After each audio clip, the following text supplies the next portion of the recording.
We have a population of young people, according to West, that are hungry for love, meaning, and hope.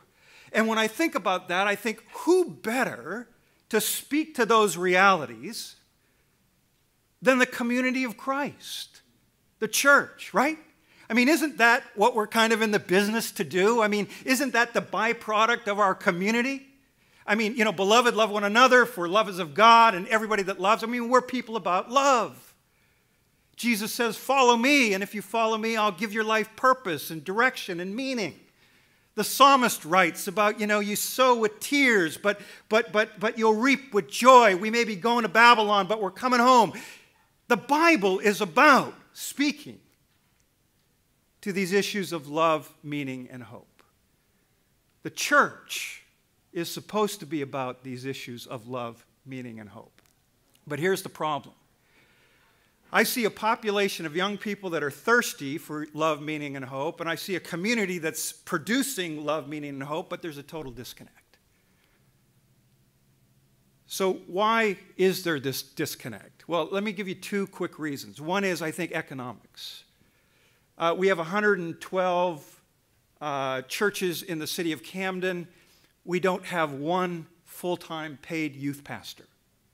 So in a city of 40,000 kids, 112 churches, not one full-time youth pastor. So there is this issue of economics. I remember I was up at a very wealthy church. I won't say where, but it was outside of the city. And I'm always interested in sort of what's happening with kids at churches. And this was a big church, 3,000 or 4,000 members.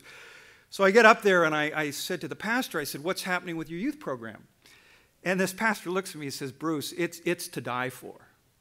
I mean, we've got this youth pastor, and, you know, he's got multiple ear piercings, and he wears Birkenstocks, and he plays the guitar, and the kids love him. And I go, oh, that's great. I said, what about the programs? He said, oh, you know, we've got this incredible program lined up. We start the year with an all-night roller derby, burger bash, and then over Christmas break, we're taking the kids to the Poconos on a ski retreat. And then in the spring, we're going whitewater rafting to Colorado. And then we're going to finish the year off with a service project to Mexico. And I'm like, wow. I said, how many kids do you have coming to your program? This pastor looks at me and says, you know, Bruce, we really struggle to get kids out.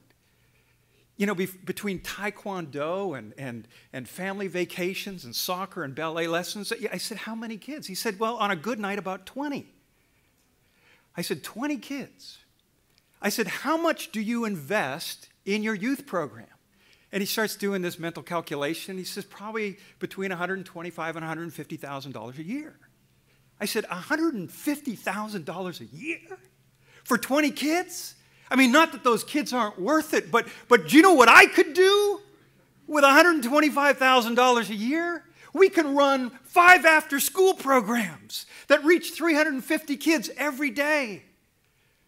And I said to this guy, I said, you know, I can tell kids on a hot August day, I can step out of my office and say, you know, kids, in 15 minutes, we're going to load on our bus and we're going to go over the Ben Franklin Bridge and we're going to splash around in Logan Square and I'll have 85 kids clamoring for a position on the bus, and for some, that will be the best trip they take all summer. One of the reasons why our communities of Christ are disconnected from this population of young people who are so thirsty for love, meaning, and hope is because of economics. But listen, let me tell you the second reason. I think it's a theological issue. One of the things that I've found over the years is that churches and Christian communities, we're really good at defining our identity, not by inclusion, but exclusion. And so what happened in Camden as the neighborhoods began to change, rather than embracing the community and including those new folk that were coming in who looked different and smelt different and ate different kinds of food, what did we do? We built razor wire fences and installed alarm systems.